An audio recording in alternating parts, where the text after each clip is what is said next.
తీసుకొని ఈ ఊరికంటే ఉత్తరాలున్న మా అన్న లేసిన నల్లరేగదల భూములలోకి జొన్న చేని కావులు వచ్చారు కదా.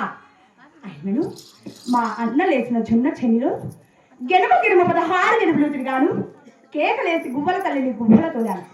ఆయన మా అమ్మ ఇచ్చిన ఎండి వరుసల బంగారులు చేత పట్టుకొని తూర్పు ఉత్తరం దక్షిణం ఈ 3 వైపులా జొన్న చేనులో పార్చుడిగా ఎక్కడేగని ఒక్క కర్ర కూడా మోటి కాలేదు కదా. ఆయనను ఈ పరమటి వాహన మాత్రం పాల్చుడిగా 7 కర్రలు ముట్టయ్యాయి. గోవిందా గోవిందా.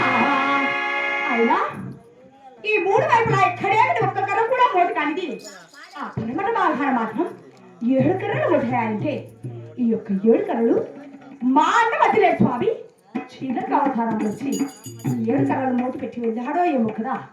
ఆయనను ఆ యొక్క 7 కర్రలు నా యొక్క చిన్ని చిన్ని చేతులతో ఏ విధంగా చేస్తుందంటే గోవింద నారాయణ వైకుంఠవాస గోవింద అమ్మమ్మ నీ గోయండి కొడుకులే చేత పట్టి నాది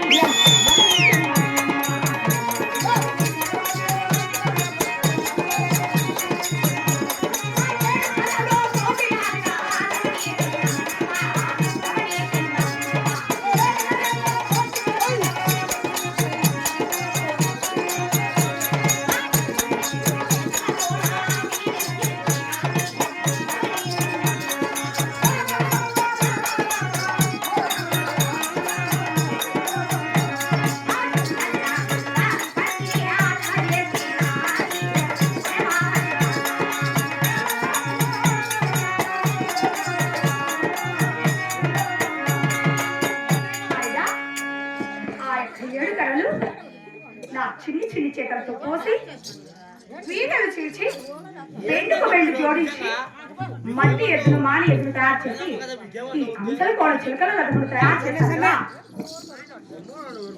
అయినను ఈ యొక్క చిలకలకు లాంటికి నిజముగా ఆశలు వస్తే ఎంత బాగుందో ఏమో కదా.